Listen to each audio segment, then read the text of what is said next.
Today's guest is a woman I've been intrigued with for a while. She is a neuroscientist. She's an author, and she's an advisor who focuses on how to get peak mental performance. She wrote a best-selling book called The Source, which is all about things you can do to be your best self. She's a fascinating woman, and I'm grateful for our chat. Today's guest is Dr. Tara Swart.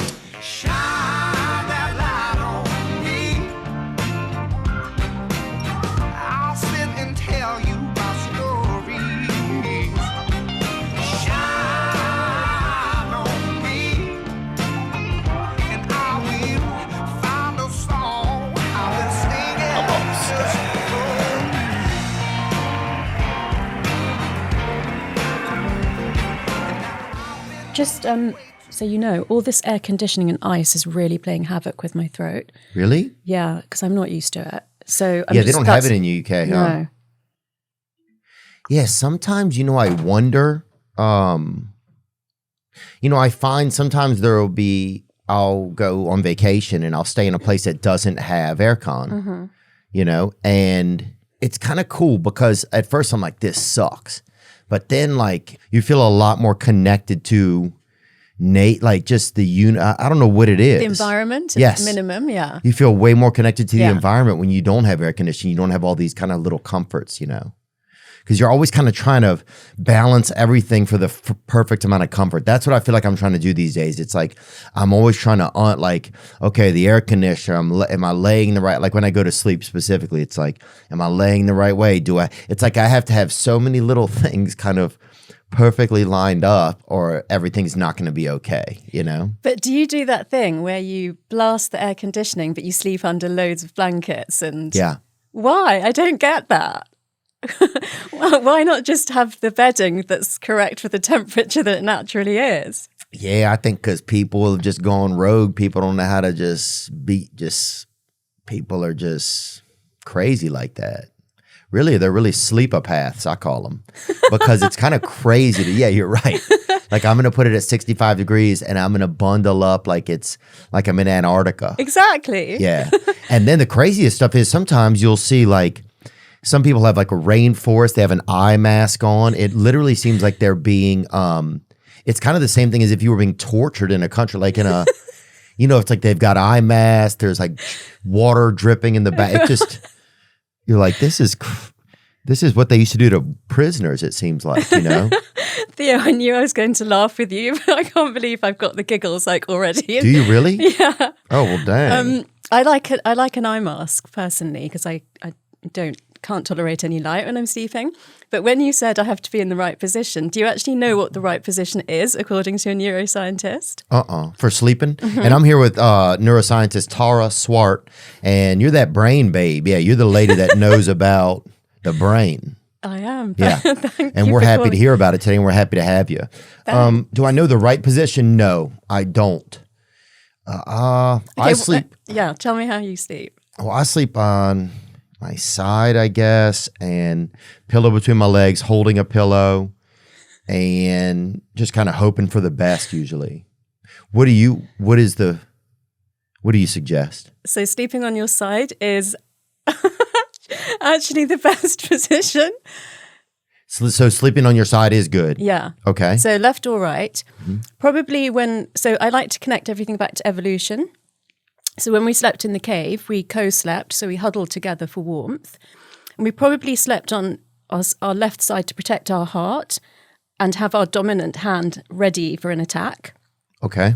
But now it doesn't matter which side, but a side is better than back or front. And the reason is that we're cleaning out our brain very actively overnight. And if your neck is stretched like this, then it helps the waste products to get moved out through the glymphatic and lymphatic systems and, excreted from your body. Oh, nice.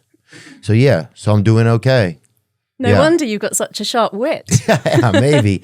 It used to be better. I had so much stress over the past few years that a lot of my wit has eroded. To be honest with you, I feel like it. I just know it. My brain used to have more fun, and now it feels like it has more responsibility. And so it doesn't have the ability to have as much fun, I guess. And some of that could be growing up. Some of that could be actually having more responsibility. But I think there's just a lot of stress in the world, it feels like, especially here in the States. I feel like everybody's stressed out. Do you notice, is that something that you're noticing in you guys' field, or is that even something that you guys look at? So I changed career actually around the time of the global financial crisis, and I went from being a psychiatrist in the National Health Service in the UK to becoming a stress expert and advisor for very senior leadership people in financial services. At that time, we were seeing a lot of high-profile suicides and heart attacks that were caused by stress, even if you weren't overweight or, had high blood pressure or smoked or something like that.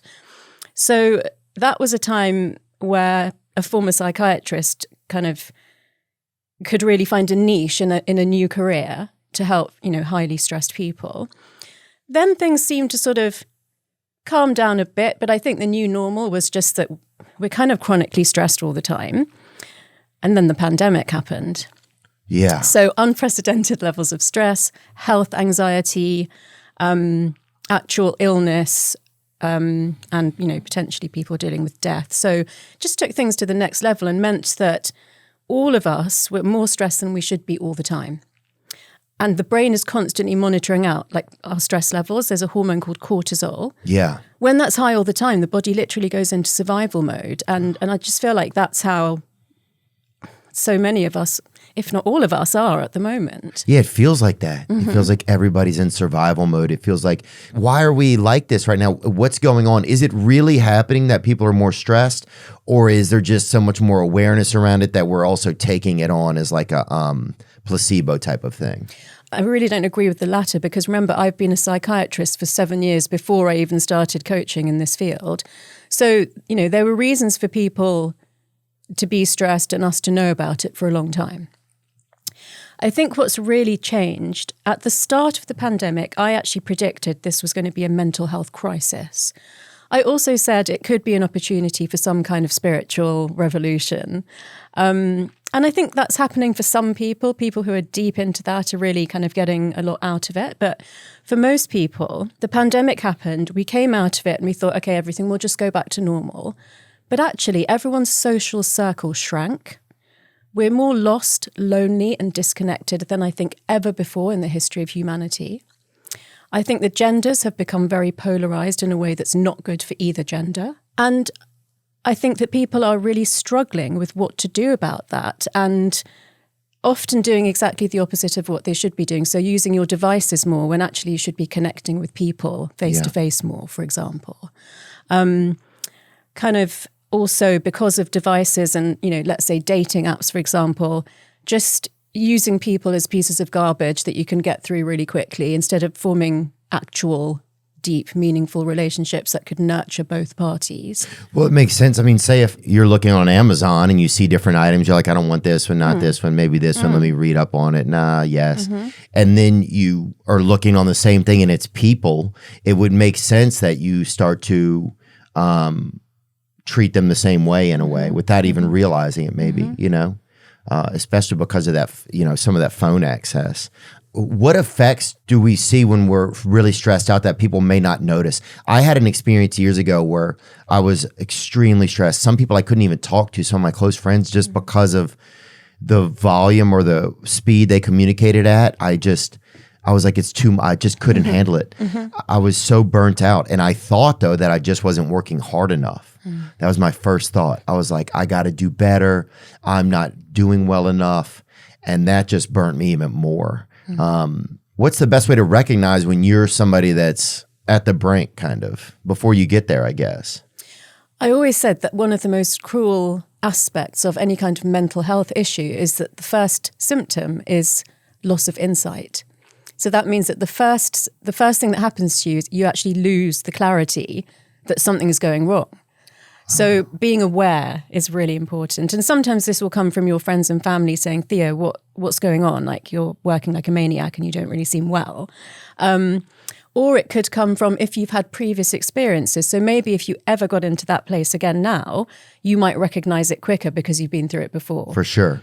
And something like journaling can really help with that as well, for you to kind of have a tangible thing that you can read saying, I'm not sleeping well, and that's usually a sign that I'm getting burnt out, or, I've withdrawn from my social circle. So yeah, some kind of reflection of yourself. Yeah. Yeah. Once you know what that is, I used to have in my journal a list of things to do when I'm stressed, because I would find that when I get to the point of realizing that I'm stressed, I don't really have the higher mental functions of working my way out of it. But now I don't need to look at that list. And it's very simple things. Talk to a friend, have a square of dark chocolate, take a nap, go for a walk, nothing kind of too extreme. So once you've started doing those things a little bit, then it's obviously also important to address the cause of your stress. So if for you it was working excessive hours, then trying to do whatever you can to, minimize that in the near future. Or if you possibly could, like, take a quick digital detox break over a long weekend or something, you might feel a lot better. Yeah. One of the things I learned is that if I just take 2 days of kind of, drinking lemon water in the morning and just kind of, slowing down and eating really clean, that it can make a big difference in just 2 days. If you say, I can't take proper time off for 2 months, but I can do this 2 days, you might be able to reset yourself. And I try to share a lot of information about resetting your nervous system. So there are 2 modes we can be in, fright, flight, fight, or rest. Is that 3 modes or no? Fright, flight, fight. That's one of them. That's one of the modes. One mode, yeah. Okay, that's one mode has 3 parts. Yeah, it's like, you get a shock, you want to run away, or you have to attack a predator kind of thing. And the other mode is rest and digest. And that's the nice feeling you get after you've had a nice meal and you just feel a bit lazy and really calm. And so we want to be in the rest and digest mode more of the time, but we tend to find that we're hypervigilant, like looking out for the next threat. And actually, if you were willing to share, I have some research to share about the way that you grew up in that kind of environment. So there's a lot of breathing exercises that you can do to move yourself into the restful state. For me, things like going for a long walk in nature really helps me to get into that state. So people have to identify what it is that for you can reset your nervous system really quickly. But it's up to you. It's up to us, right? It's like, I think sometimes we're all looking for something to fix us, or a certain medicine or a certain tea or a certain, we're looking for something to get the job done for us. But in the end, you really have to take control of it. Yeah, I mean, you mentioned medication and I didn't even respond to that because to me, that's the absolute last resort. But I think culturally, the UK and the US are a little bit, different on that. Oh, yeah, we're pretty pilled up over here. We're like our pills, Yeah. Yeah, and I did actually bring you a little tea that's a kind of like calming, nurturing one. So, there's nothing wrong with that. Yeah, you brought me this nice gift, actually. Very sweet. I saw this store. I was walking in London and I saw it. It's called Fortnum and Mason. It was real fancy in there. But yeah, they got some nice tea right here. Rhapsody. Botanical infusion. This looks nice, baby. This little canister. Oh, it's a girl. Yeah, it looks nice. This is very sweet of you. Thank you. You're welcome. I'm going to remember to calm down and have me some of this. Is this for calming down? Good.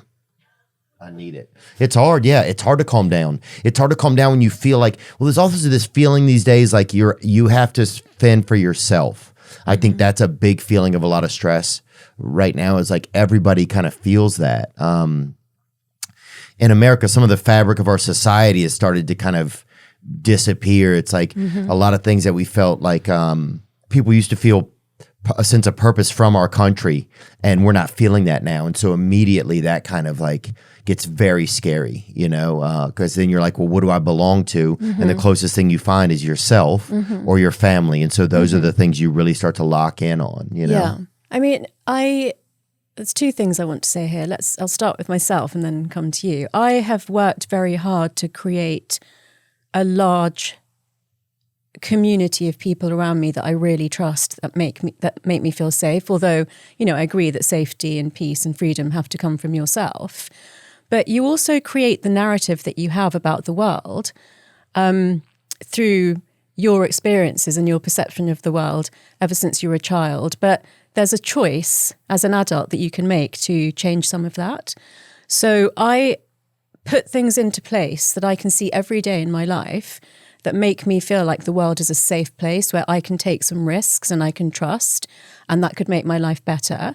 But I can completely understand why, if you haven't worked on that for decades, and maybe you don't know about things like neuroplasticity, which we can come on to, you know, how you can change the pathways in your brain, that it's very easy to default to the world is not a safe place. I'm not safe. I can't trust anyone. I have to be careful. And this particularly came up for me when I was looking into some research, and you shared with me that, well, I won't put words into your mouth. I asked you to identify the first age at which you experienced some kind of neglect or abuse or trauma in childhood. Yeah. Would you like to share what you said? Yeah, for sure. I talk about this sometimes on here, and I don't want to beat a dead horse, but this is an environment where it's like helpful to share about that kind of stuff. Yeah, my mother had like a condition, I think, where she couldn't. She had like this kind of almost, I say like it's an emotional autism in a way, but she didn't know if there was something wrong with you. Yeah, my mother didn't really build like a connection with me when I was young. She didn't really look at me. She didn't touch me very much. And she couldn't tell if there was something wrong with me. So if I was sitting somewhere crying, she didn't understand there was something wrong, right? Or if I looked scared, she didn't understand there was something wrong. Now, if I had a cut on my arm, she immediately could be like, oh, what's going on here? Because it was very, I don't know if it was obvious Well, or it's tangible. It's physical. It was tangible, yeah. But anything that was intangible, like emotional, there was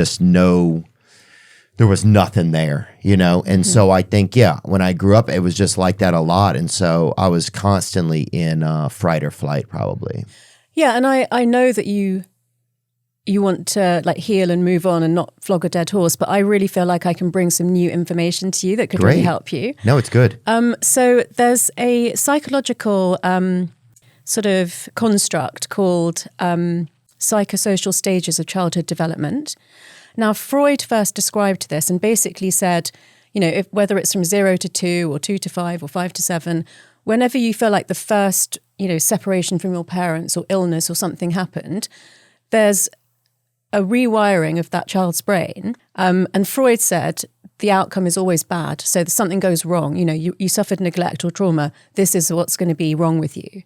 But Erickson came along later and said that it could be a vice or a virtue. So something could go wrong. And obviously a lot of people end up, you know, with substance abuse or criminality and things like that.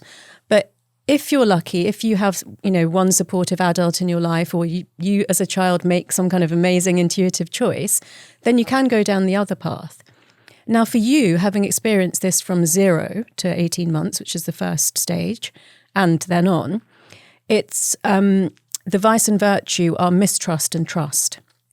So if you go down the road of mistrust, it's feeling unsafe in your environment and having fear of future events.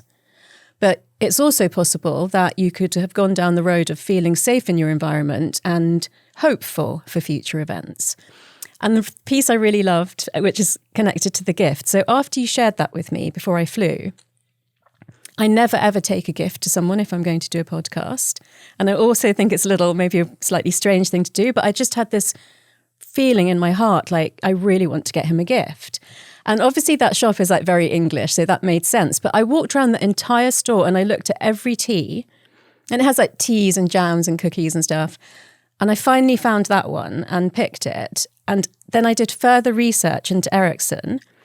And he basically said that the way for you to heal is through nourishment and affection. And that was exactly why I chose the gift that I chose for you. So obviously my like neuroscience experience kind of brought me to an intuitive answer. But it also said that if you do the right work and you're still in the window of opportunity, because it's sort of in your 40s, you know, midlife is actually a big opportunity to rewire your brain in a really healthy way, then what the outcome that you could have would be a really positive experience of interdependence and relatedness. Well, thank you. It's very sweet of you, and it's nice to have, and we'll make sure to keep it in here so we can remember that too, and our listeners and viewers can look at it and remember that too. That that there's a way to move forward, right? That's the biggest thing, because at a certain point you kind of get tired. There's part of you that gets tired of using the past as a crutch, kind of. There's a part of you that still is in some pain from it. And then there's a part of you that slowly comes along that, that really wants to move forward, you know, and that part starts to grow. I've noticed that part grow in me more, especially in the past year. So I'm grateful for that. I never really thought that would kind of happen. But is there a way that people can choose the perspective that they want if they want to choose mistrust or trust now that they're an adult, Yeah. So interestingly, Carl Jung, another psychologist, also said that 42 to 44 is the sort of corridor of age where we go from not being our best selves to the ability to choose. And I think you're in that age. Yeah, I'm in there. Yeah. And you said in the last year it happened. So unless people have some kind of crisis, like a divorce at the age of 35 or something, then people don't usually come to this point of like, do I choose trust or mistrust until naturally until about 42 to 44. And so first of all, obviously you have to know that there are these options. So if people Google Erikson's stages of psychosocial development, so basically trust versus mistrust is the first one. That was you. A lot of my CEO clients are in the industry versus inferiority one, which is age 5 to 7 usually. And is that like you always hear a lot about you don't think you're good enough or whatever? Yeah, imposter syndrome. Yeah, you always hear about that imposter syndrome. Yeah. Is pornography causing a problem in your life? That's a good question. It's a real question. It has in mine. It has at certain periods in my life, watching porno and everything, and watching porno was it was ruining my life. It was ruining my life, man. Made me feel just so much shame. That's what it did. Well, watching pornography has become commonplace today. And oftentimes men will use porno to numb the pain of loneliness, boredom, anxiety, and depression. That's all. I want to introduce you to my friend, Stephen Wolt. Steve is the founder of Valor Recovery. He is a dear friend of mine. And Valor Recovery is a program to help men overcome porn abuse and sexual compulsivity. That's right. Their coaches are in long-term recovery, and they will be your partner, mentor, and spiritual guide to transcend problematic behaviors. There is zero commitment if you reach out to them. It's just the first step in trying to figure out if you may need some help, if you can get some help. To learn more about Valor Recovery, please visit them at valorrecoverycoaching.com or email them at admin@valorrecoverycoaching.com. The links will be on the YouTube. And again, there's no commitment when you reach out to them. But I promise you, only something positive will come from you reaching out and figuring out if what type of help, if any, could benefit you. Thank you. How do we adjust our perspective? Is it that possible that we can adjust our perspective now? Yeah, so there's this amazing thing called neuroplasticity. When I was still at medical school, we didn't have sophisticated scanning techniques, for brains or bodies. So we had kind of like X-rays and... and just asking people, guessing? Yeah, kind of, and in neurology, a lot of guessing, because if someone had a brain tumor, but you knew where it was roughly, then you would say, oh, now we know which part of the brain you use for like writing, or it was a lot of guesswork in neurology particularly. Once we could scan brains, we could see how healthy brains are working. So what's happening when you're experiencing an emotion, or you're recalling a memory, or you're making a decision, or, being really funny. We can see what's going on in the brain, which parts of the brain are interacting with each other, which systems are getting a lot of blood flow. And so we also then found out that, because we used to think that by the time you stopped physically growing, like age 18, that your brain became completely fixed, your personality, your IQ, etc. We now know that the brain actively grows and changes till we're about 25. So if you think of a newborn baby, it can't do anything. And within 18 months... It's ridiculous, really. If you look at him, you're like, this is ridiculous, Like you would never draft one on your fantasy team or whatever, it's bad. But anyway, go on. I mean, I like what God does, but some of that is, the starting point is very far, you're far off the line, it feels like. But isn't it incredible what happens within 18 months? Yeah. So, really is. then they're like walking, they can control their own bladder and bowels, they can speak up to 5 languages if they've been exposed to, different languages in the first few years of their life. So that's the biggest example of neuroplasticity. That change is incredible, as you've just said. And then in teenage, there's quite a lot of change. The brain becomes a bit more sophisticated for adulthood. And then this process is going on really actively till we're about 25. And then from 25 to sort of 70-ish, you have to put in more effort to get your brain to change, to get your brain to keep learning and growing. But it's absolutely possible. And for some people, it's okay to plateau.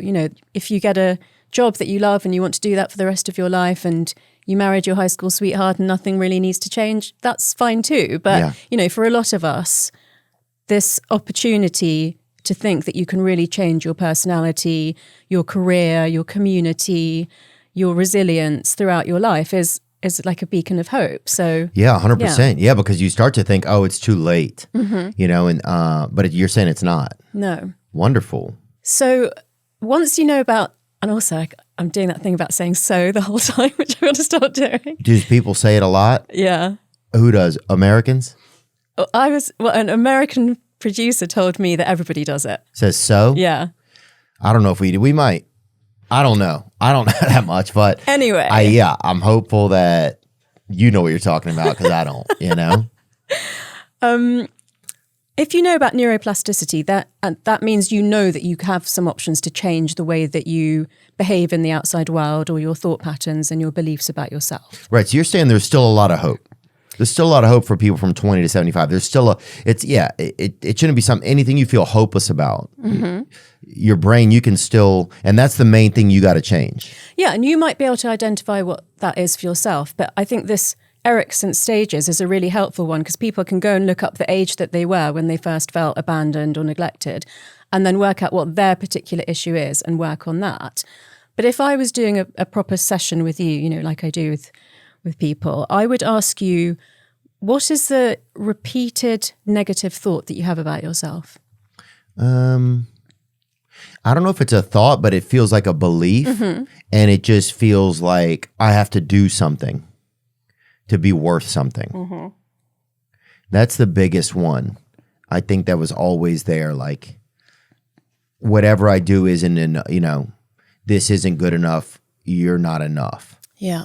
That was like a deep one. And it's not even something I think. It's just something that it's almost like a magnet that's inside of me, and it brings my other thoughts down to it a lot of times. So you've kind of said the thought and the belief, which often what I have to do with people is dig under the thought to actually find out what the belief is that's driving that thought. And then I help people to create an affirmation that's the opposite of that belief. Yeah, because sometimes it's like the thought will be, man, this isn't good enough. Mm-hmm. And it goes back to the belief that, I would always set my goals ridiculous. Mm-hmm. So always I felt like I was underachieving, always, because I didn't even know what my goals were, but I just knew that I needed to get my mother's attention. I needed to get some feeling. I needed to get some response, right?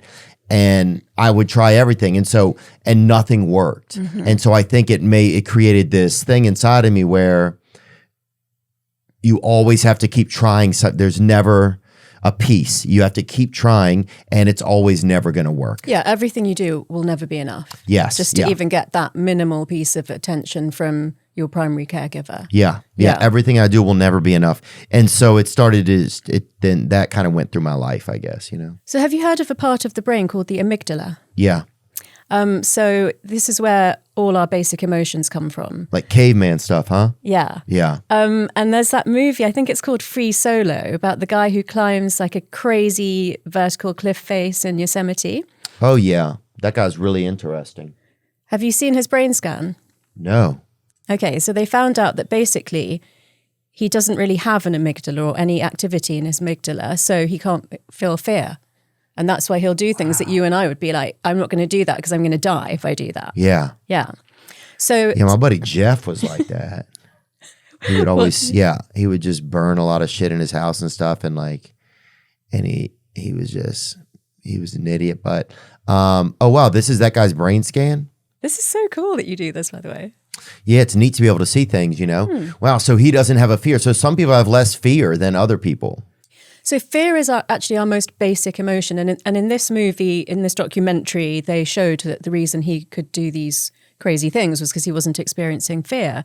But in similar research, we see that female primates who have physical damage to their amygdala, will neglect or even physically abuse their babies. So what's becoming interesting now is that this psychological stuff, like you say, I think my mom had some form of emotional autism, it's becoming much more aligned to physiological stuff. So kind of now we say anything biological probably has a psychological element, and anything psychological, may be underpinned by some kind of neurological issue. So, it's perhaps too late to investigate that, but it just makes the point that there are so many reasons she could have been like that, and none of them are actually to do with you. Right. Yeah, because as a youth, you think it's when you're a baby or a kid, the world revolves around you. So if the world isn't giving you a lot of stuff back, then you think it's your fault, And so that's where you create ideas like, oh, I'm not enough. Nothing I ever do will be enough, Yeah.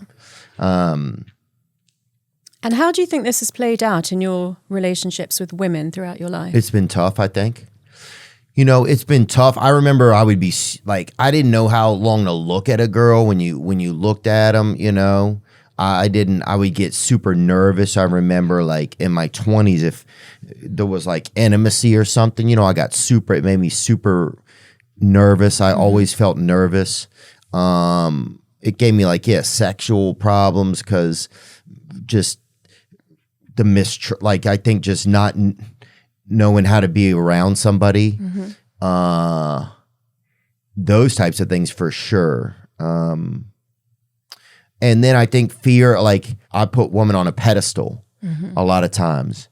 It was like if they were always kind of unattainable in a way inside of me. It's like, I'm not going to get a girl that I want.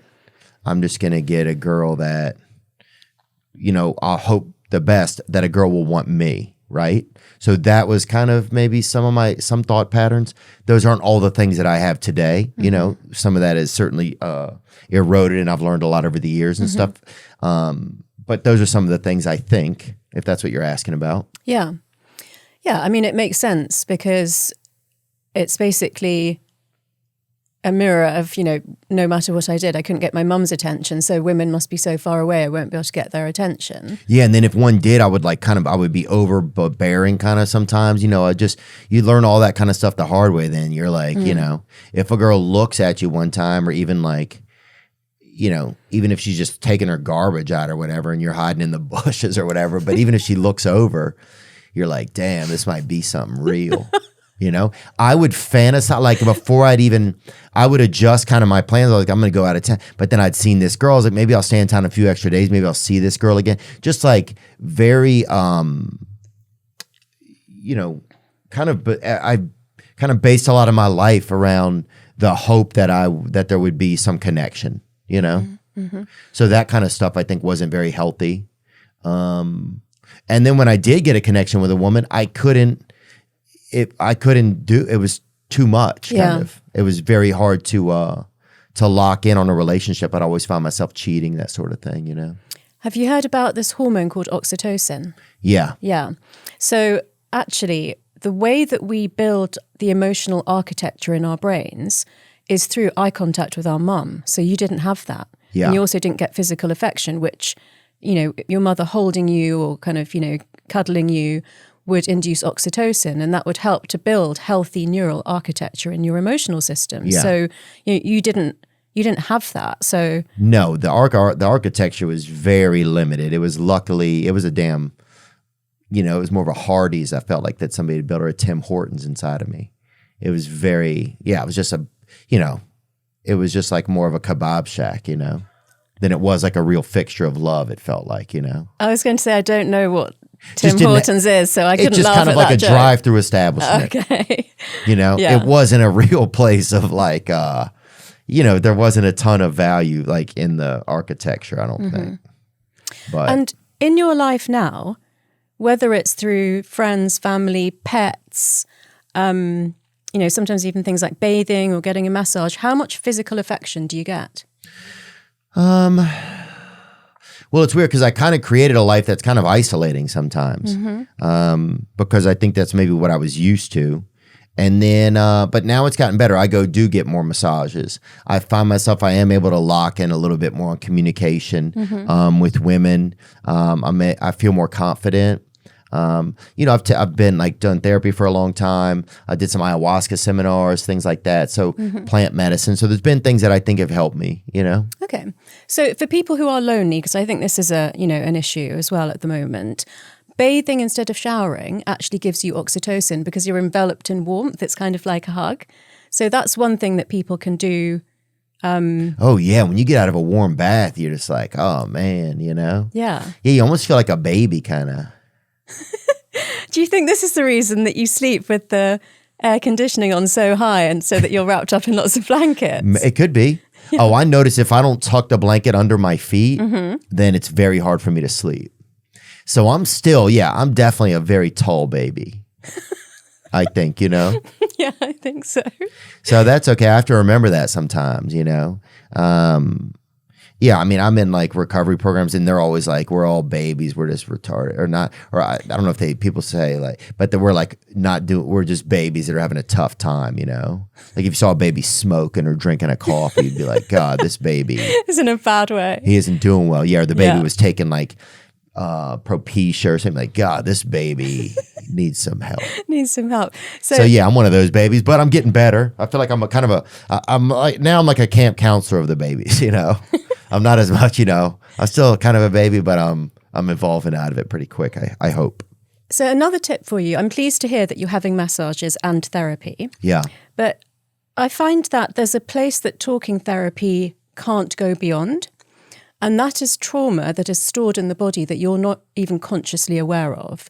Have you heard of that book, The Body Keeps the Score? Yeah. So it was written in the 70s, but it's back in the bestseller list, which is making me feel hopeful that more people are realizing that since the pandemic that we've got trauma stored in our bodies. So I've actually recently been doing some somatic therapy called body realignment.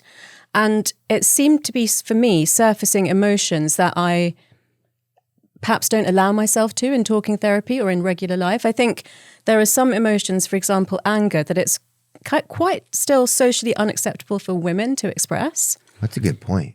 Yeah, women aren't allowed to get super angry, I guess. When I did boxing, I actually felt like I released a lot of anger as well. That I can only do that physically, whether it's through a sport or this kind of body thing. And I think for men, it might be things more like sadness that it's not socially acceptable to express as much. Yeah, probably so. I think a little bit, even though it's more now, I think people are now everything's a little bit more free. What type of trauma can get held in our bodies? Oh, all sorts. So that phrase psychosomatic is that all the various emotions that we can feel can end up showing up as physical symptoms in our body. And that can be actual illness, but also it can just be aches and pains. For me, it's like tense shoulders and just aches and pains. But when I actually had the body realignment therapy, there were parts of my body that I wouldn't even think, kind of like the size of my ribs and things, that was so painful. And the therapists, they know which parts of your body can, certain emotions get stored in. So I think for that one, you really have to find someone that can guide you through that. But the point another point that I really wanted to make is we talk a lot about trauma. And like you set such a great example to people of don't just keep focusing on the trauma and be a victim. I actually think we have as much access to generational healing as we do to generational trauma. So, horrific things have happened in the past, like the Holocaust, apartheid, slavery, the treatment of the first Americans. Yeah, France winning the World Cup as well, some people would say. That was bad. It was pretty... Oh. Yeah, well, it affect people for generations into the future. Yeah, totally. Some people it will. But what were you going to say? So I was going to say that we can also get access to ancestral or ancient wisdom. And if we put that together with the somatic stuff, think about what our ancestors did when they didn't really have resources spare to have fun, right? but they danced, they drummed, they chanted, they hummed, they sang, they painted. These physical activities are actually really good for us and can help us to release some of that stored trauma. So I'd love people to go away with that message that, yes, you might have stored trauma that talking therapy hasn't completely got rid of, but there are things that you can do at home. You don't have to pay for a massage. You can do self-massage, you can take a bath, you can dance around your living room, and all of these things could also help you to release that kind of trauma. Yeah. Yeah, I've noticed how there will be times where I've done yoga and a certain thing, and then I'll lay down after it, and tears will come out of my face. Really? And it's just pain, something being released. Sometimes a memory or something might be with it, or a feeling. But it's pretty amazing that kind of thing can happen. In yoga, hip opening particularly releases a lot of emotion. So again, people can Google some of the like hip opening poses, and you're supposed to stay in them for longer, like 5 minutes. And if it produces tears, then it's definitely helping release trauma. Yeah. I feel like we've kind of been all over the place right now. I want to talk, so let's go through a couple things. So I want to know, like, does stress affect men and women the same? This is a really interesting one. So there are different forms of stress. One is called adaptive stress, and it's actually a very healthy response to a short-term stressor like a deadline or a podcast interview or something. And then there's the chronic stress, which is bad for us because it starts to erode our immunity. It causes a lot of inflammation throughout the body. But the differences between men and women aren't with regard to those. It's with regard to how we respond to being in either of those situations. So men, and all of this is based on population norm studies, so it's most men and most women, but not all. Men are very good at reacting to a crisis and, releasing all of that cortisol and adrenaline and fighting off the monster or whatever it is, but they have to rest afterwards.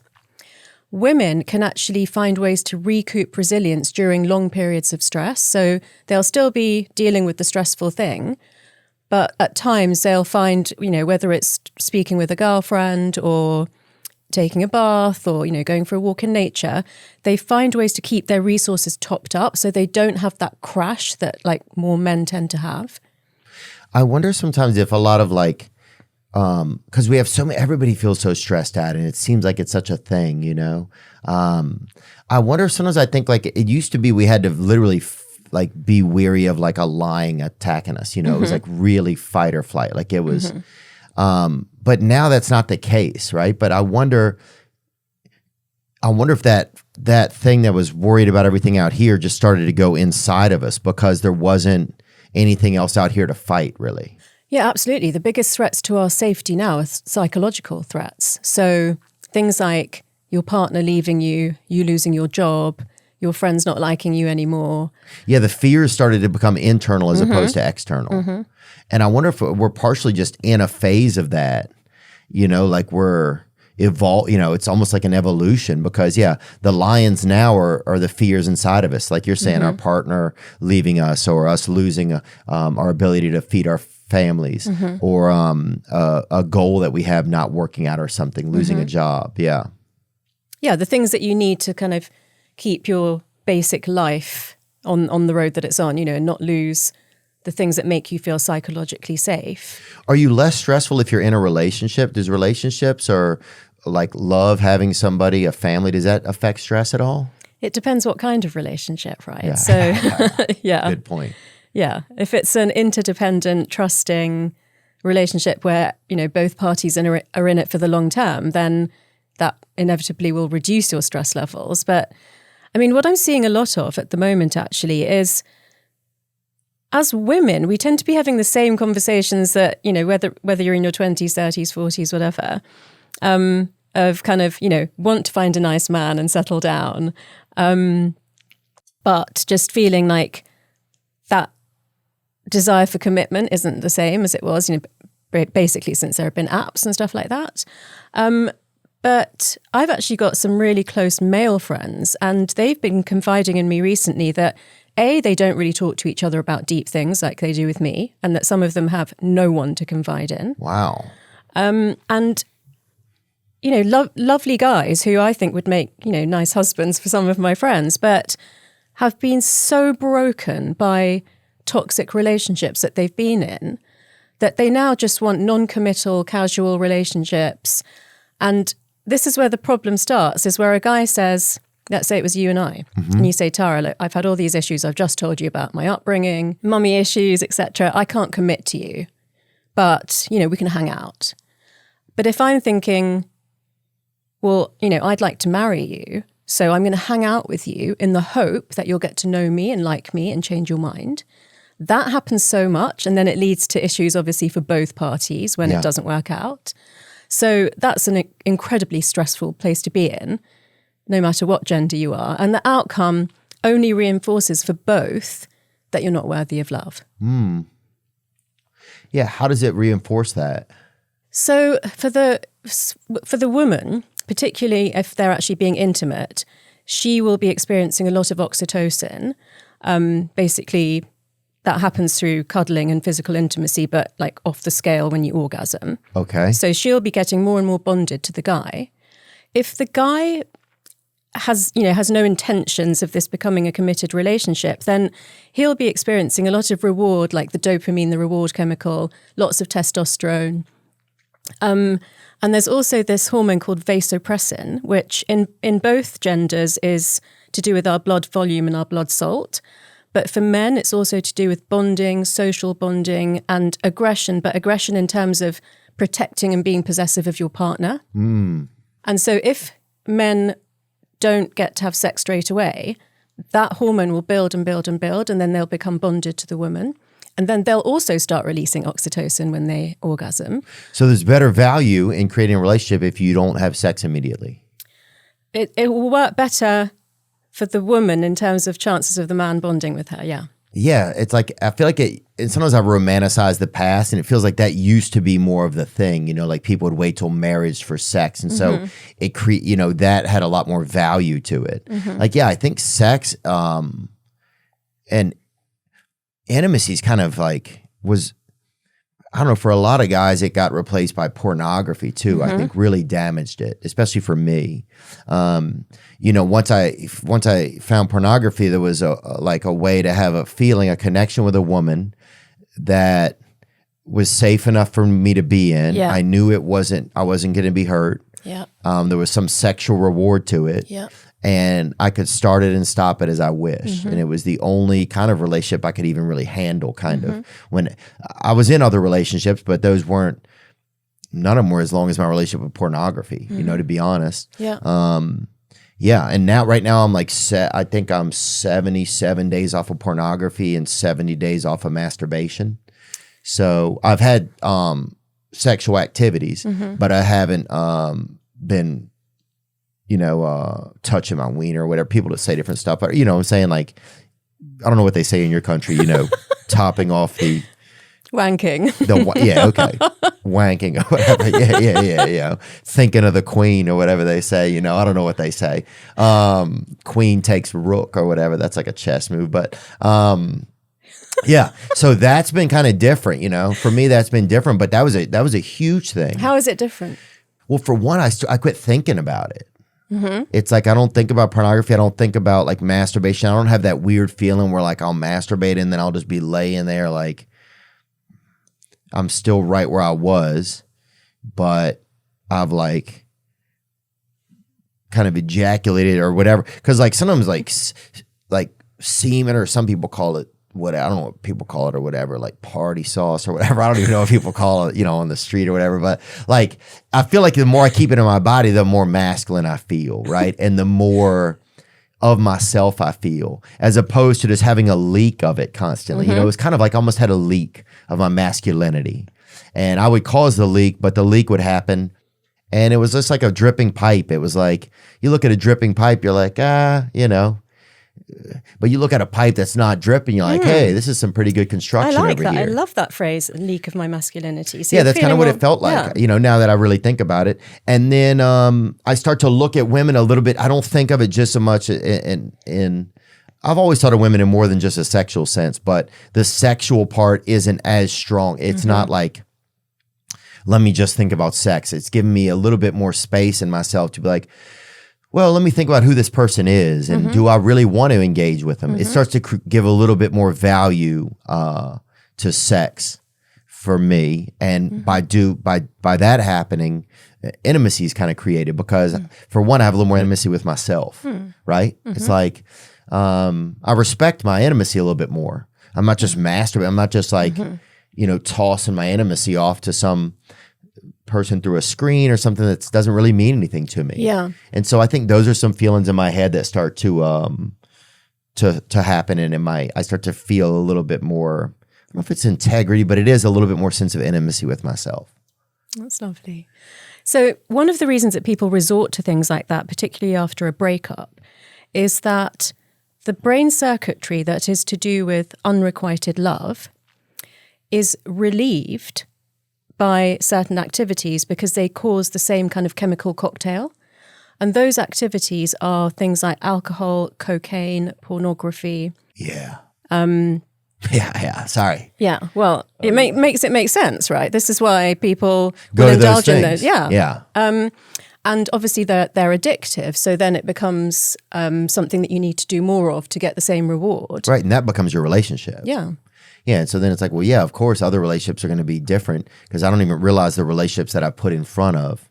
And the other thing is that Human pornography creates such an unrealistic, idealized version of what a woman should look like and what she should be prepared to do in an intimate relationship, or even not in an intimate relationship, like in a one-night stand or very early in dating, that's very damaging to male and female relationships as well. That, the expectation that you will naturally have if you've been looking at that every day. Yeah. Oh, yeah. And to not have it in my brain, and it starts to my imagination starts to start up again. Mm-hmm. Like that's one thing that's disappeared over the years, I feel like, is our imagination, because we have access at anything you want to see. You want to see two gay guys attack a squirrel or whatever in a marina or whatever. You can, but you can Google it right now and you'll find it. Like anything you want to find out there, you can. It's like we don't need our imagination anymore. You used to have to imagine things. Yeah.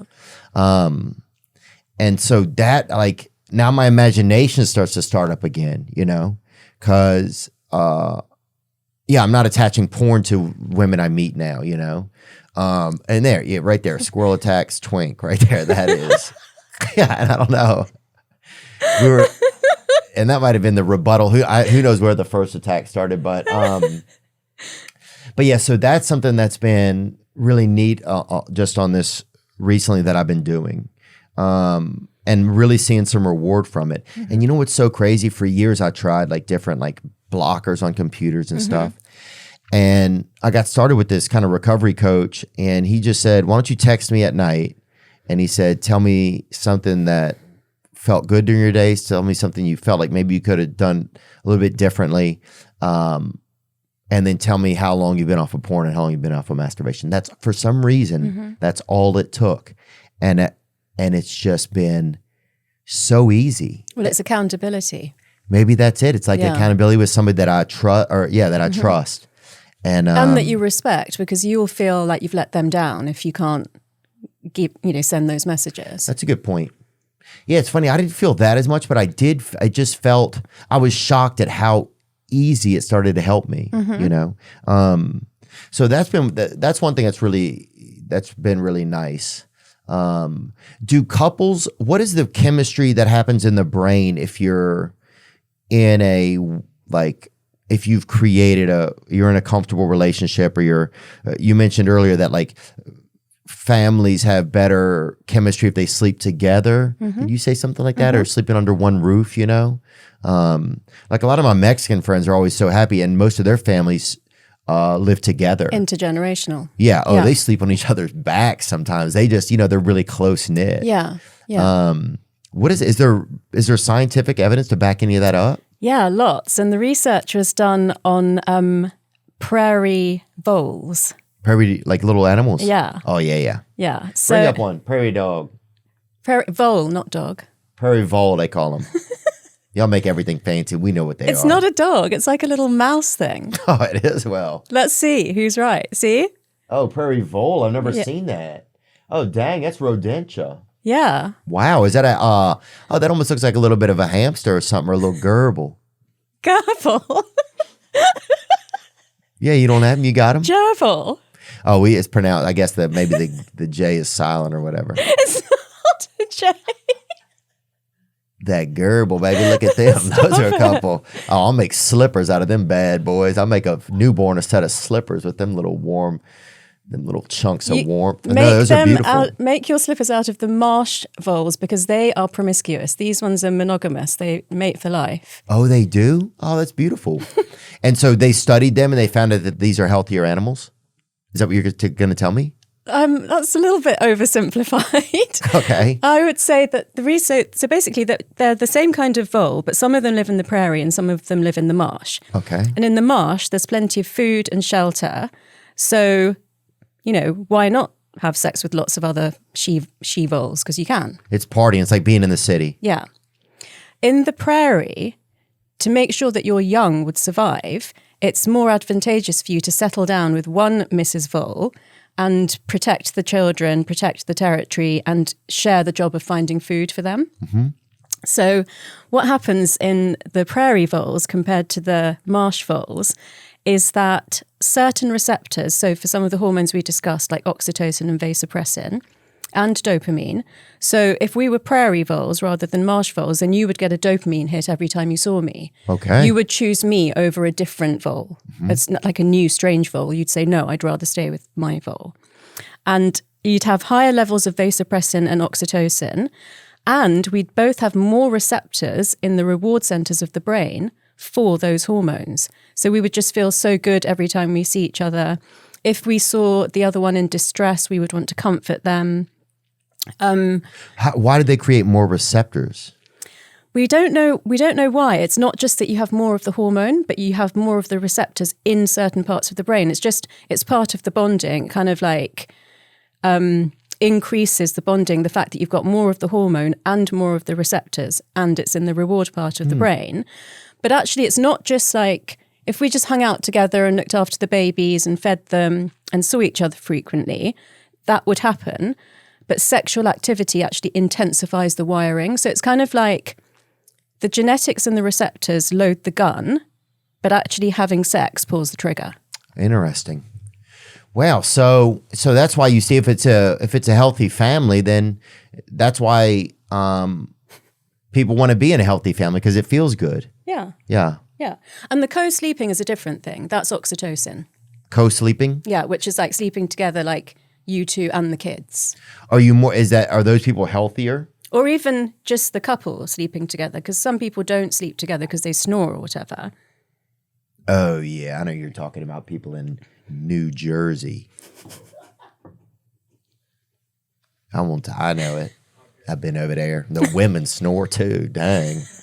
Yeah, you're like, gosh, is this my wife or is this a refinery I'm laying next to, A lot of... Anyway, with no other issues like that, it is more healthy for you to sleep together because you increase both of your levels of oxytocin will go up. So you feel better. Your brain feels better. Totally. Sleeping with someone that it cares about or just anyone?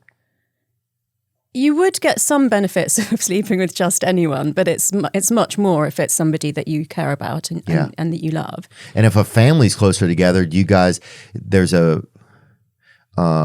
that's even more. Yeah, well, Indian families, like Mexican families, sleep together. Yeah.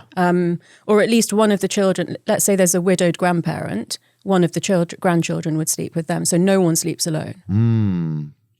Wow, that's pretty cool. Are there animals that do that as well? Do you think that we learned that from? All animals do that. They do? Well, some animals like snow leopards, they're completely independent. They don't even stay with their children after a certain age. I know, it's really sad. But most animals will sleep together. And so there's a few things that go on there. One is that you actually share your gut microbiome. So we have an oral microbiome, a skin microbiome, and a gut microbiome, which are the good bacteria that help us not just to digest and help our mental health, but also contribute to our immunity. So if we ate together, kissed, slept together, then I'm guessing I've got a better gut microbiome than you. I would actually donate healthy cells to you as part of a relationship. Really? Yeah, and improve your immunity. Wow. So there's a lot of value in being close to someone and there's a lot of scientific value. Oh, that's cool. Yeah, I guess it makes sense, it certainly makes sense. Well, we had to be part of a tribe to survive when we lived in the cave, right? For sure. And if you ever seen like a group of puppies or whatever, somebody has like a box of dogs or whatever, they always look like it's so, if you see them all right there by the mom, it looks like the funnest thing in the world. Even just looking at a puppy with big eyes would make you release oxytocin. God. Then I need to start dating animals then. I don't know what you guys' laws are, but might have to come over there to do it. But here's some of the world's most solitary animals right here. Platypus. Yeah, I could see that kind of. Maybe polar bear. That's sad, man. That's sad. Because it's so cold and they're just up there. And polar bears, every video you see a polar bear, it's like the polar bear's looking for food. It's just like, God, like... And the ice cubes are ice cubes. Yeah, Did I say ice cubes? What are they? It's floating on like a little. It's floating on like 4 grams of ice or whatever, and it's just like, God. It just seems like a horrible life. Snow leopard, a sandpiper, Hawaiian monk seal, the chuckwalla lizard. Snow leopards are beautiful. I feel like I would want to be one, but I wouldn't want to be on my own. You'd have to be though. I'll just be a regular leopard then. That's fair. Okay, you're allowed, miss. First of all, I'd like to say thank you to Dan Morgan and everyone over at Morgan & Morgan. We had an issue with Kai the hitchhiker, and he filed a lawsuit against us, and he made quite a hullabaloo. But Morgan & Morgan stuck with it until finally our case was dismissed. Morgan & Morgan is America's largest injury law firm. They have over 100 offices nationwide and more than 800 lawyers with over $15 billion, covering over 300,000 clients.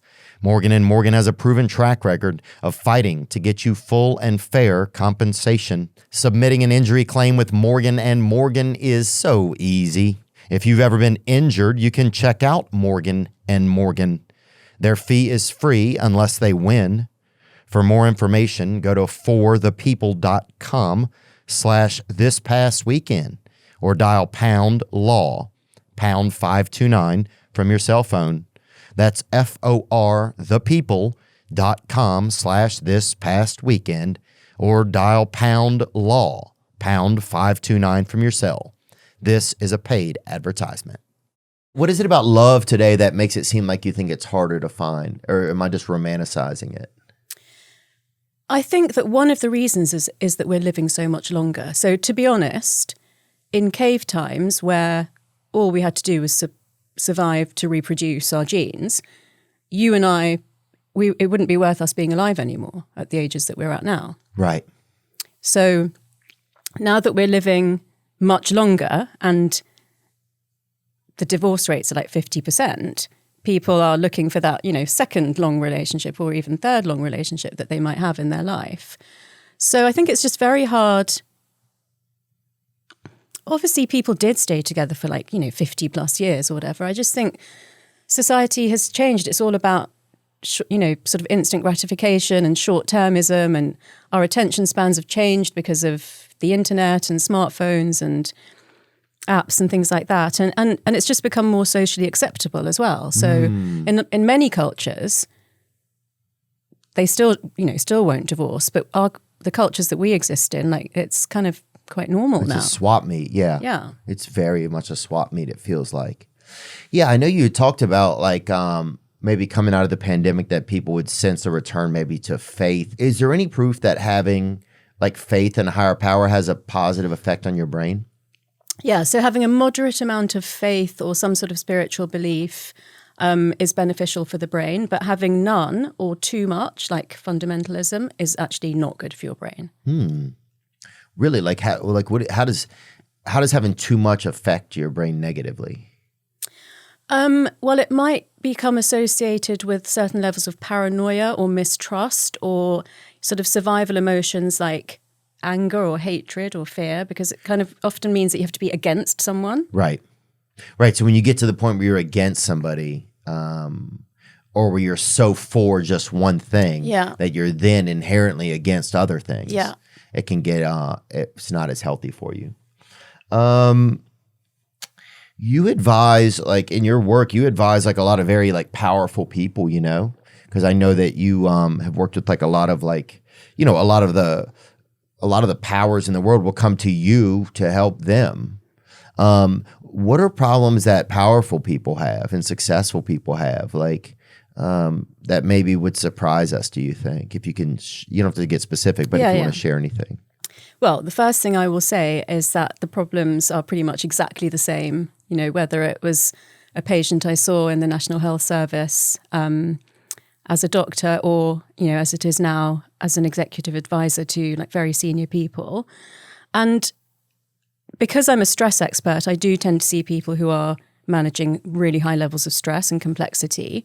And they're also traveling a lot, so their sleep might be really disrupted. They often don't really believe in sleeping that much anyway. So it's all those sort of habits, like people who don't get enough sleep, who, they would tend to eat well because they can afford to, but they might not be eating in what I call like a brain first approach. So they might be eating because they want to run a marathon or because they can afford expensive things, but that's not necessarily what's best for your brain. So I can help them with that. Really, is eating certain ways better for your brain? Because I find most of the time I eat just because I have to.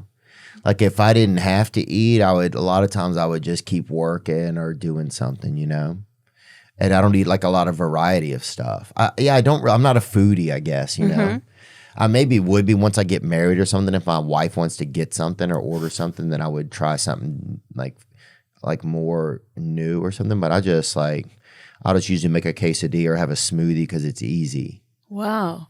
So you wait till you're hungry and then just eat something because you have to? Yeah, that's kind of how I am. It's kind of sad really, but it's okay. Maybe it's because you don't know that even though your brain is such a small percentage of your body weight, it uses up 20 to 30% of everything that you eat.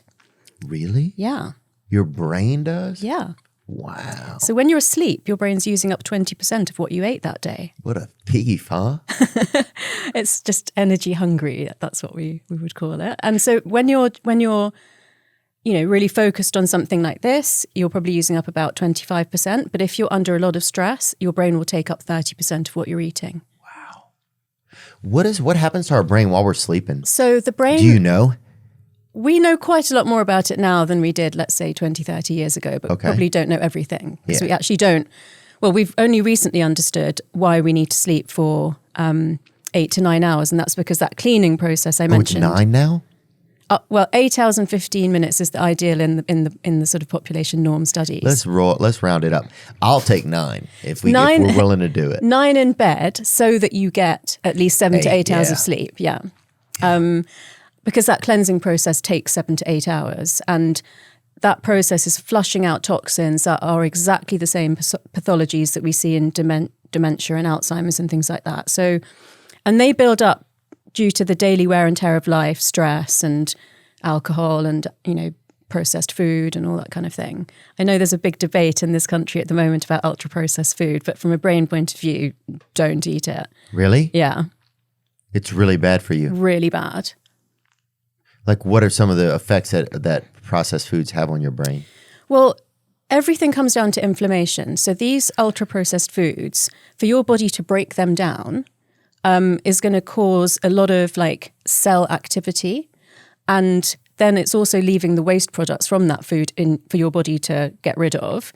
And this is going to cause some of the cells to become inflamed. And when your body's under stress, and that's the only nutrition that it's getting, then basically your cortisol levels go up, and that crosses the blood-brain barrier. So it supplies blood to the whole brain and body, and it will just cause inflammation in your gut. Your gut talks to your brain all the time. Your brain talks to your gut. Gossiping. But that's good. It's actually a 3-way gossip because Really? your gut microbiome is also signals to the gut and the brain separately. Wow. So your brain is super busy, huh? If it can have such an effect, then what are things you recommend that you would eat? I mean, obviously some of it seems kind of obvious, or things you would or wouldn't. So I would suggest, this is ideal, okay? This is what I do, but it's taken me years to get to this point. I eat 30 different plant products per week. Now, that can include coffee, dark chocolate, spices. So especially like if you eat a lot of Mexican food, it's actually not as hard as you think to do that. But you do need to vary the sort of vegetables that you're using. In South America, they actually call squash, beans and corn the three sisters and attribute that to the blue zones of longevity in parts of South America. Then you do need to eat some good quality protein, so lean proteins like eggs, yogurt, tofu. Fish, say it. Can we do fish? Fish. Can we have it? Yeah. Oh, good. Fish. Yeah, I like fish. I like having fish a lot. Yeah, even like... And it looks cool if you see it in the water. 'Cause that's the only thing I don't like. You have a thing about fish. You think? Yeah. Maybe I do. But cows, you look at them, you're like, this thing's dumb as fuck. I'm not eating this thing. That's how I feel a lot of times, you know? Especially the one with the bell on his neck or whatever. You're like, this one's dumb, but at least he's trying to party. But it's like cows. I know people are like meat eaters. You got to eat them. But sometimes I look at a cow and I'm like, dang, man, I don't want to be eating. This thing just seems kind of dumb, you know? No offense to cows either. But you know what I'm saying? Kind of just like, they're just standing there, you know? They just could easily be victims of crime or whatever. But a fish, you know, it just looks like that's how I would like to be, you know? Okay, so if you'd be an animal, you'd be a fish. Yeah, or just something more exciting, you know? I'd have, so sometimes I think like, oh, I should eat things that are like things that I want to be like. Maybe that would be cool. That's actually cool because I try to eat things that look like a brain, like a cauliflower or a walnut. Oh, really? Yeah, that's crazy, dude. Wow, that's cool. Anyway. It kind of makes sense that it would help it. A walnut looks just like a brain, huh? That's crazy. Yeah. And if you cut a cauliflower in half, it looks exactly like a brain too. Yeah. Wow.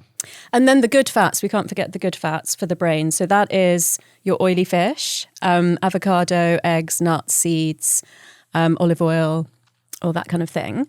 And then dark-skinned foods are better for your brain than regular coloured foods. So purple sprouting broccoli instead of green broccoli, blueberries instead of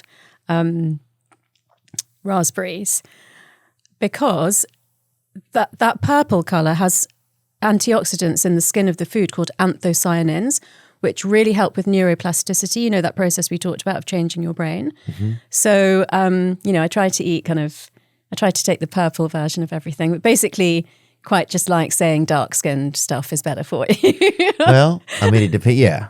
I think I've heard, I mean, I got BLM. I mean, people like different things, you know, you gotta, you know, everybody likes somebody, yeah.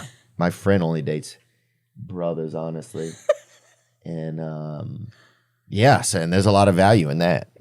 So, yeah, I could certainly see that. So, yeah, explain. Can I share a story that is a really, really kind of important one that had a massive impact on me? And I would like to share it because I think it could really help people. Yeah, I would love to hear it. So, standing on the street outside my house waiting for a taxi, and a young blonde woman walked past me, but then I could see out of the corner of my eye that she stopped and turned round and came up to me. And she said, "Are you Tara Swart?" And I said, "Yes." And she said, "You saved my life." And I was a bit taken aback. So I said, you know, what was it that I said that resonated with you? Because I feel like I can speak so broadly that I don't always know what it is. Yeah. And she said, "I struggled with a really serious eating disorder for years. And I heard you say that you choose what you eat because it impacts your brain. And it immediately changed my relationship with food." And I have heard, I mean, when I was a psychiatrist, the eating disorders ward was like a hopeless case. There was really not much we could do. And I've heard that recently the latest way of dealing with eating disorders is tying people to their beds and forcing them to eat. And I can't believe that's helpful for anyone. But just hearing this person say that one thing I said changed her life so dramatically was kind of just made me feel like everything I've done has brought me to the right place. Oh, that's wonderful. Thank you for sharing that. Yeah, it's so powerful if somebody comes up and you can tell they're being real or genuine, you know, and they share something with you. And you must get that. I meet a lot of people, and sometimes, you know, it's like And sometimes there's moments where you're like, oh, this is really cool, you know, and it's like you can share. And sometimes you'll be having a bad day and they'll tell you something that they heard you say that helped them. And you're like, well, shit, tell it back to me right now. I know, same. You know, it's like, well, look, thank you for coming back and telling me, because it's like the exact thing I needed to hear right now. Sometimes people, my friends, send me a photo of a page from my book and they're like, you wrote this. Like, why are you being like this now? I know it's so hard to help ourselves a lot of times, but that's why we need each other. You know, my friend James Bashara, he always says that we're the keys to each other's locks, actually. Oh, I love that. I think you might have done, did you do a podcast in Venice one day? Did you ever do one in Venice? Maybe with Sahara Rose? But it hasn't come out yet. No, this was with a man, Sanj. Oh, Drew Purohit? No, it was an Indian man. Yeah, he's Indian. He is? Yeah. Yeah, Drew. maybe it was him. Yeah. Was it in Venice, do you think? You remember? It was in LA. It was in LA? Yeah. It looked like my friend James's studio. I saw some and I was like, oh, that kind of looked like James's studio. Oh. Because I thought, I didn't know if, I have no idea if it was or not. It looked a little similar. Okay, let me ask you a question. Okay. Did you know that we actually have a second nose that's not connected to the brain? We have a second nose more than the one on our face? Yeah. Okay. It's called the vomeronasal organ, and it detects the smells of things that when you eat them, they give off a vapor like a spicy food, and it actually connects to your heart and makes your heart rate go up, but it doesn't connect directly to your brain. And dogs have them. It's got a special name in dogs, which I can't remember, but that's why they can smell pheromones. And also, I got this research from my colleague at MIT who creates artificial noses, and he's created an artificial nose that can detect prostate cancer before any of our current diagnostic tests can. No way. And get this might cause some trouble for some people that you know. It can detect pregnancy earlier than any test at the moment, and it can tell who the father is. Nuh-uh. Oh my God. So it's going to be like Snorri Povich or whatever. What are they going to put the nose on? I don't know. How do they do it? They just hold it up to something? Yeah. And what's it made out of?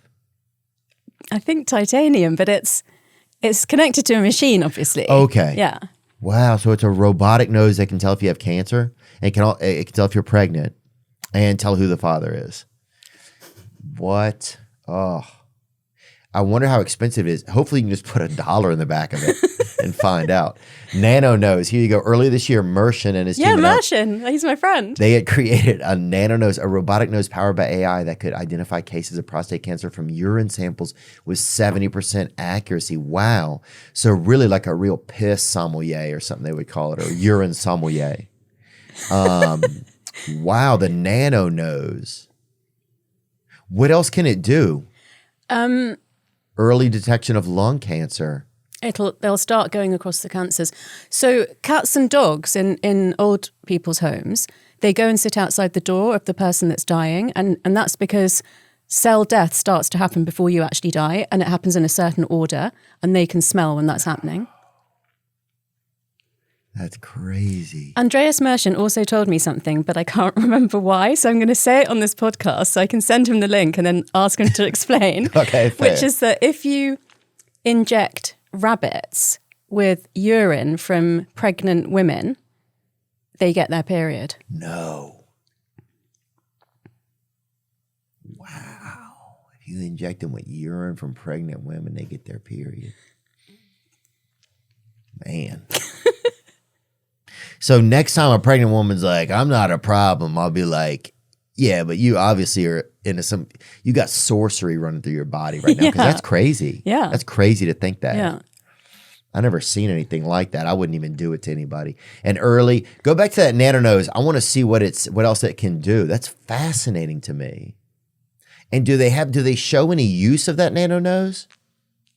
Yeah, for detecting cancer. And pregnancy. But I'm just wondering, do they have it how on the it's end of a actually stick or used? something? Okay, how it's used, yeah. He also told me that way more women are super smellers than men. Really? Yeah. I could bet that, because also women are, I think, over life, they're like the chefs, and they do like the more of like the, they have to smell if the kid's okay or whatever, probably. Do you think that's why? Yeah, I think so. It makes sense. Okay. Electric nose accurately sniffs out hard to detect cancers. An odor-based test that sniffs out vapors emanating from blood samples was able to distinguish between benign and pancreatic and ovarian cancer with up to 95% accuracy. That's crazy. But Theo wants to see a picture of how they use it, like what it looks like when they're actually sniffing patients. Leading cause of cancer deaths. Does it show it? And there's a 1 in 5 chance for a preventive medical checkup. The late detection of prostate cancer often means the removal of a part or the whole organ. You might have to add this in there's later. hope. At the Parc Scientific de Barcelona. Wow, that's incredible. Where does our intuition and our gut instincts come from? That's one of my favorite questions. Is it really? Yeah, I love intuition. It's like my superpower.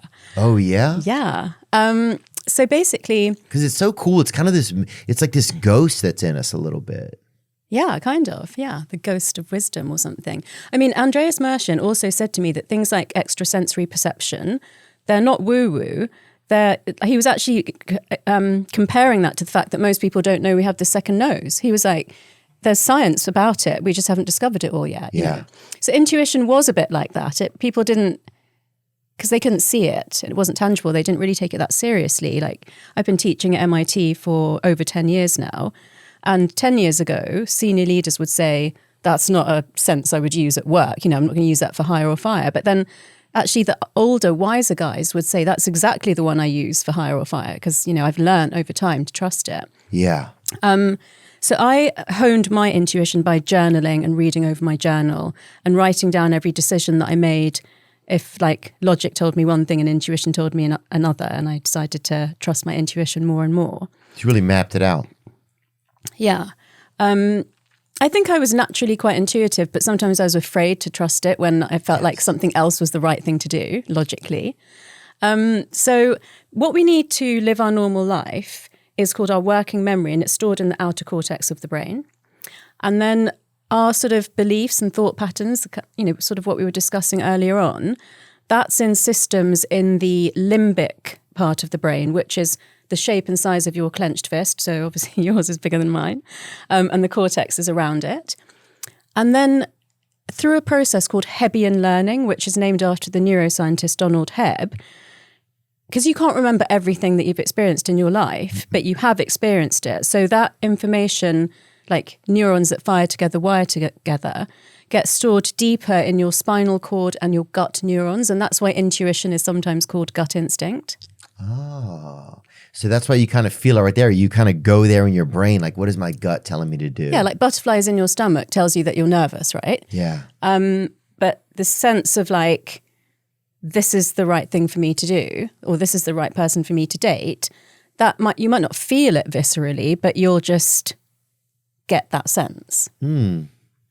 Yeah, because like over time, it's like, yeah, you have to believe that your intuition gets honed as well because of you've had experiences. Yeah, but it can also, actually, a really important point is that neuroplasticity can be a bad thing. If you repeatedly go for, you know, people that it ends up being a toxic relationship, and you have a breakup that drags out and damages you, and then you don't really heal and you just go back into a similar type of relationship, you're going to that's your intuition telling you the wrong thing, right?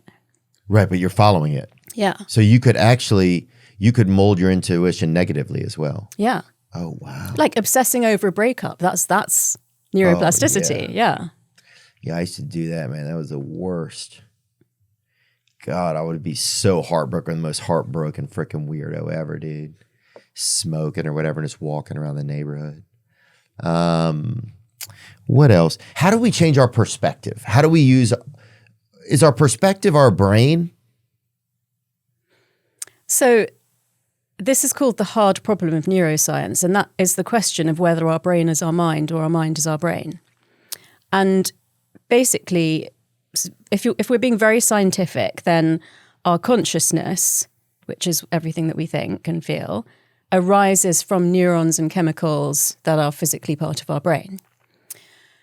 There's a big move more recently, and this has happened in the past. In ancient times, we believed in seers and shamans and mystics, and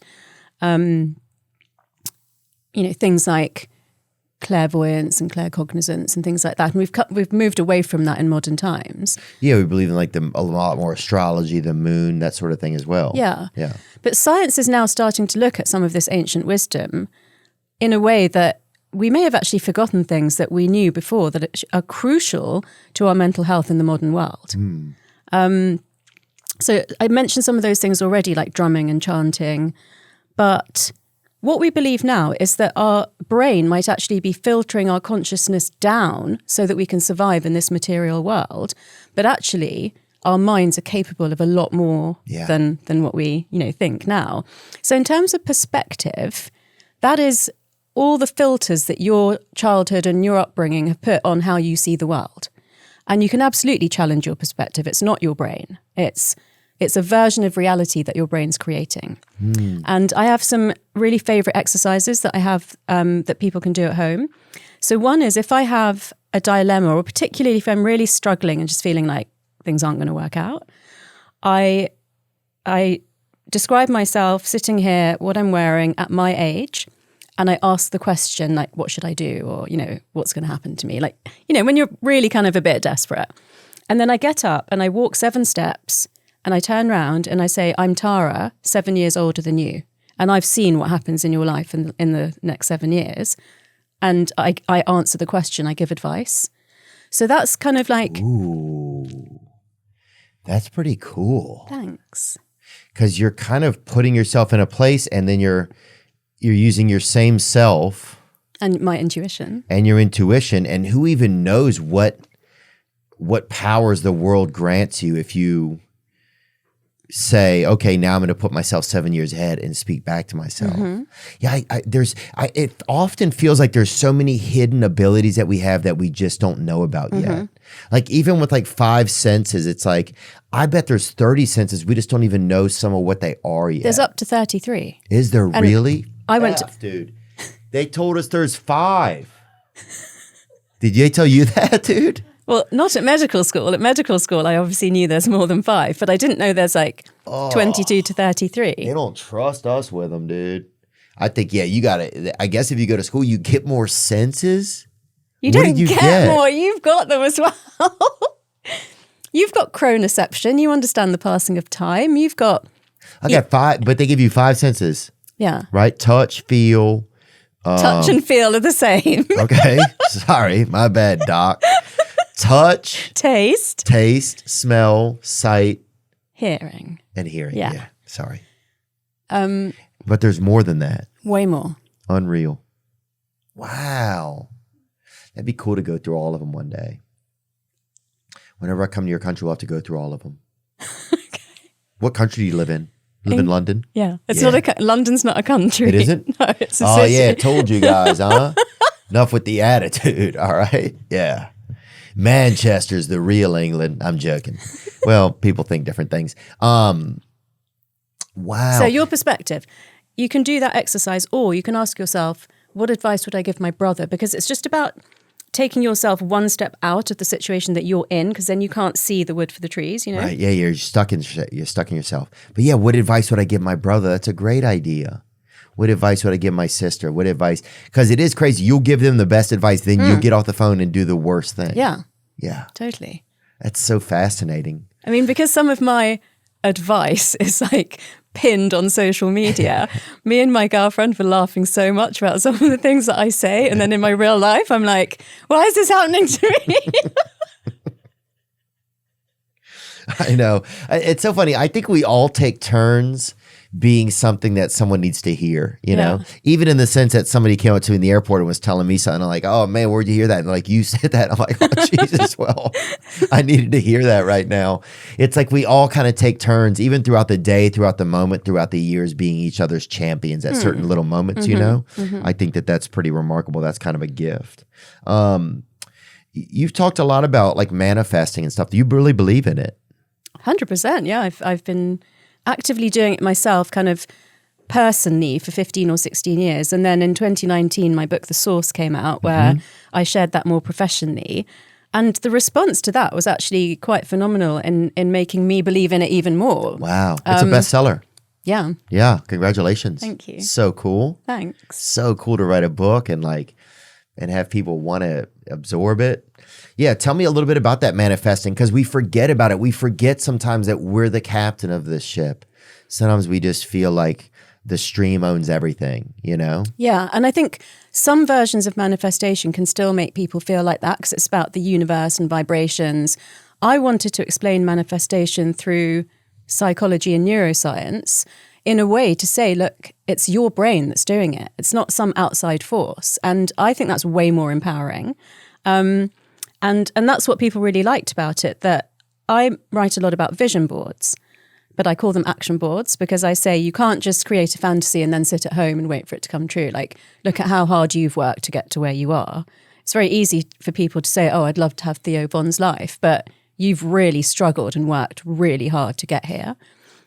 So I absolutely say that has to be part of it. It can't just be expecting like things to fall out of the sky and come into your life. Right. But if, manifestation is basically setting goals and desires, knowing what you want, finding images of them to put on a board that you can see at least twice a day.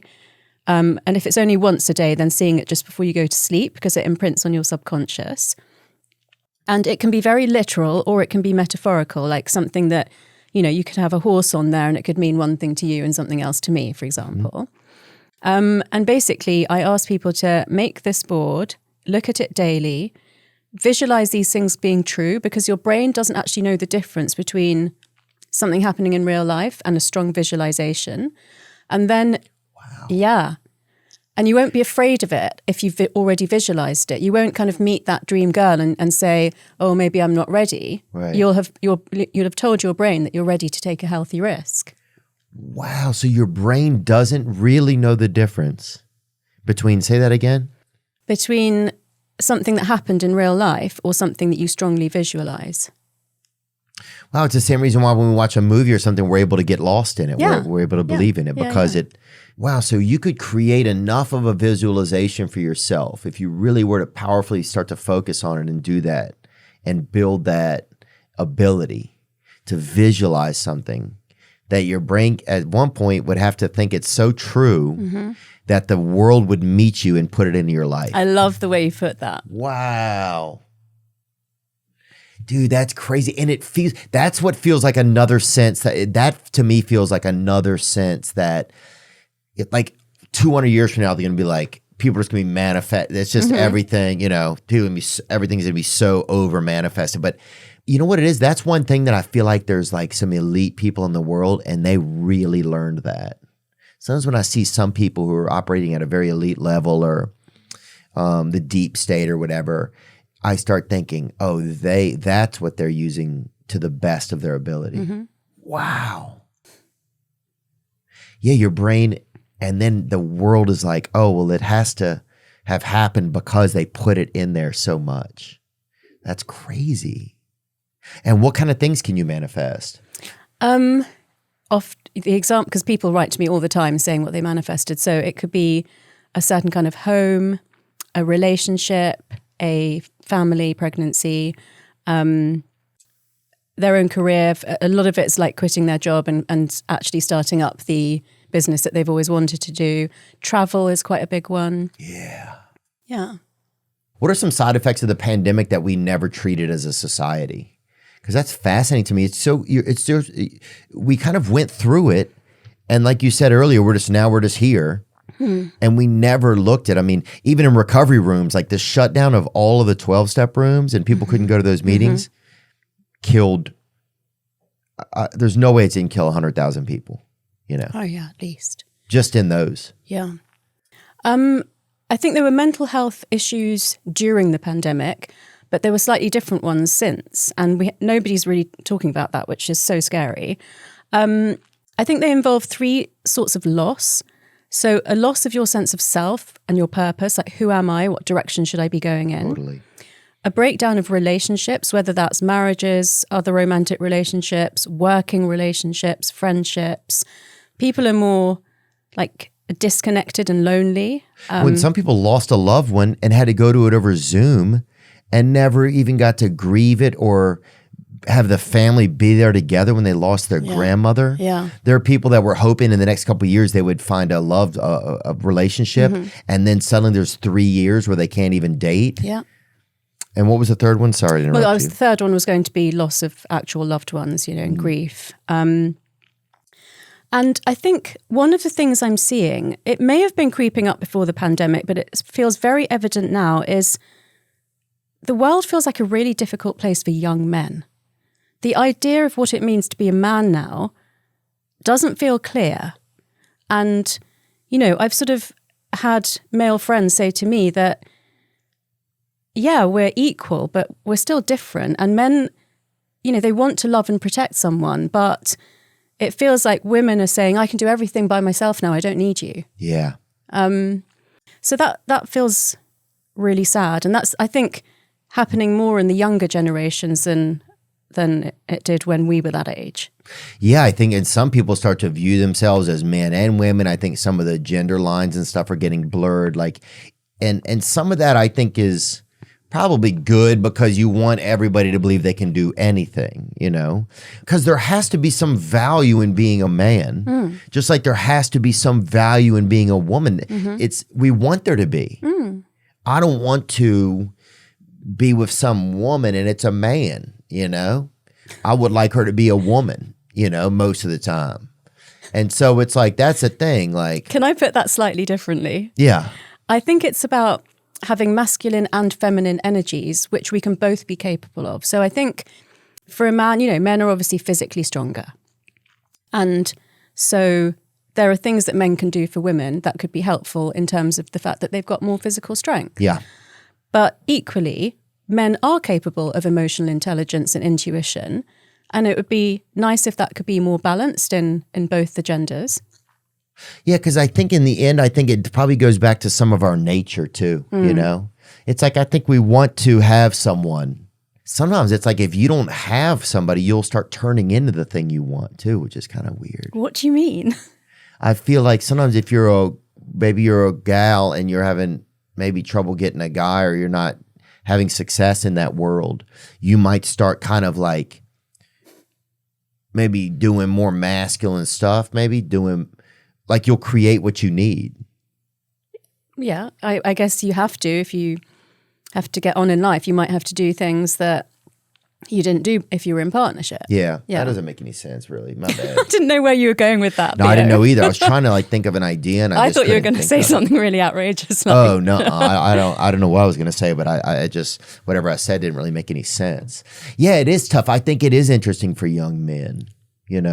I think it's interesting a lot for just men these days. But then also there was women when women didn't have access to a lot of money or they didn't have money, they were taken advantage of. And so it's like, maybe this is just the eddy of the river, or the path of it that we have to get to a place where, women have more finances and ability to make choices for their own.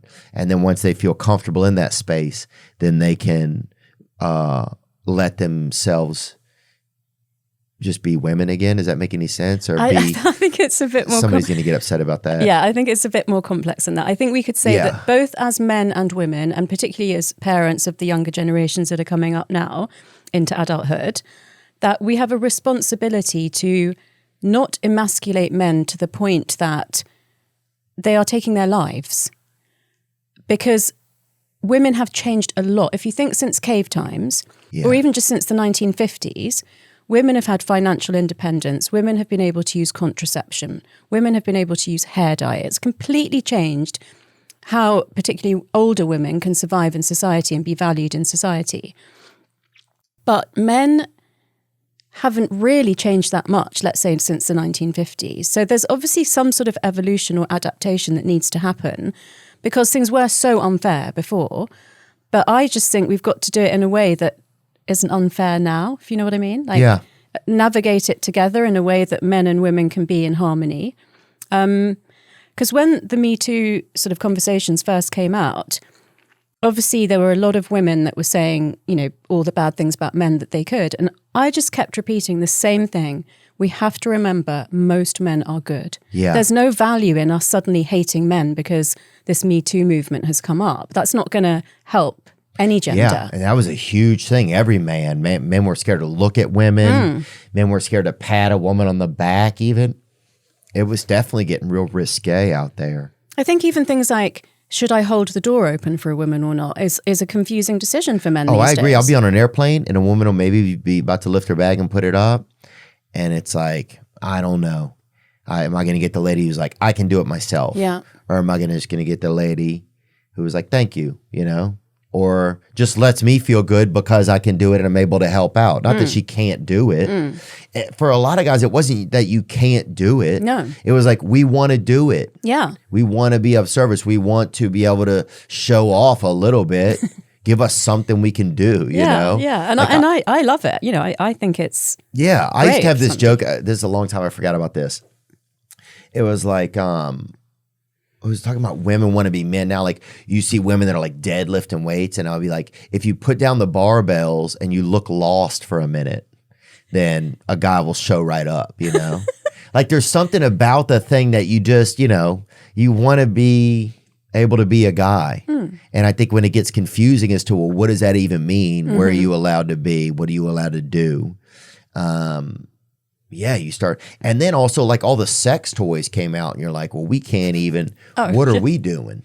You know what I'm saying? Like, like my nuts are powered by a battery powered by the Lord or whatever. Like I can't compete with these,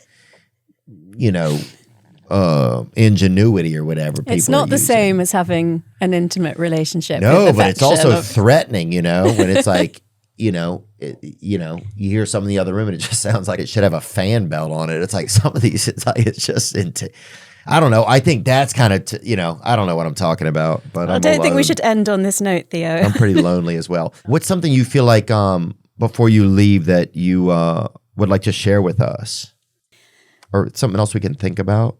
Well, the main thing I would really love people to know, which is an umbrella over everything that we've talked about today, and like you've said, there's so much more we could talk about, is that you have so much potential in your brain. Your brain is amazing. And if you know how to use it properly, you can make your life so much better than you ever dreamed it could be. Really? Yes. Wow. How does somebody who doesn't believe that start to believe it? I would make a set of tweaks in some very basic fundamental areas, and I would make them micro tweaks. So where I talk about sleep, diet, hydration, exercise, and stress management, I always say change 10 things by 1%, not one thing by 10%. So if you went to bed half an hour earlier, or you drank an extra glass of water every day, or you ate some more vegetables, and you walked 1,000 steps more than you usually do, and spent some time in nature, and we haven't even talked about neuroaesthetics, which is a whole other topic. Oh, gosh. Yeah. Then if you do a few things like that every day, they're physical things that are building the foundation for your brain to be in a good environment where it can be better. You will, I guarantee you, feel so much better within a matter of weeks that you'll think, okay, what else can I do? Yeah. And then you can build it up to a point where physically you're in really good condition.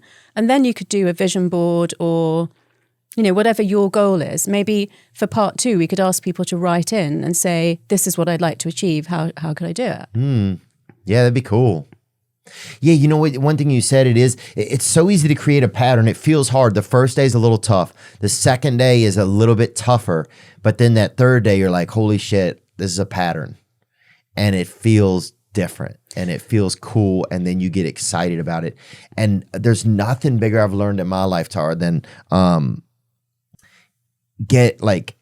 realizing if you do this and then you do that and then you're like, oh, now the landscape looks different. Now what else could I do? What else could I do? Yeah. Yeah, you're a classic example of that. I just can't. Sometimes I'm like, what else can I do? What else? Like, holy shit, the world's like, I could do some. What else could I do? Yeah. I don't know. Yeah. But man, it really is. Especially, there were times when I just didn't feel like I could do, and yeah. But also for you, there are millions of people that some of them you might know about, some you will never know about the influence that you've had on them. And that's another thing that you're doing passively by doing everything that you do, which is huge. Yeah. Yeah, we don't know the effects that we're going to have on other people and stuff like that. It's pretty magical. That's why we need each other, you know? We need each other to build our oxytocin up, huh? Yeah. Dude, we got to get more oxytocin going, huh? Well, laughter creates it. So you're spreading oxytocin like crazy. Sweet. And do we have synthetic oxytocin or they don't have that? I don't know if I even want to get you to Google this, but you can actually purchase it over the internet. You obviously do not know what you are getting, so please be careful. Yeah, dude. In lab experiments, they used a nasal spray of oxytocin and they showed guys pictures of women that they had to rate them on attractiveness before and after taking the spray. They rated them all as more attractive after taking the spray. Wow. Yeah. Yeah, dude. I looked up oxytocin and nose spray was the top search. So there's an oxytocin nose spray. Don't get crazy, guys. Okay. But maybe I'll take a hit of it next time we do next time we record. What, you and I? I'll take at least a hit, yeah. I don't think you need to. That's quite insulting to me. Oh, sorry. I'll let you take the hit then. You're going to need it. That I'll tell you, dude. Yeah. If you look at me, you're going to need some oxytocin, man. Or we can give a little to a pup or something. Yeah. And see what he, Yeah, we could do that experiment. Give some to a puppy and see what happens. Oh, hell yeah, dude. Is that legal? I don't know. I'm sure some people write in the comments if it is or not.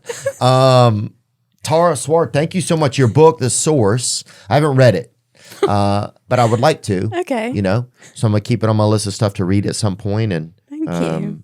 Yeah, thank you for just being somebody that wants to help share like the information that you have and are learning. Like you're really on the forefront of things that are possible for the future. You know, neuroscience is crazy, you know, because we just don't know what our brain is capable of. What percentage of information about our brains do you think we currently know?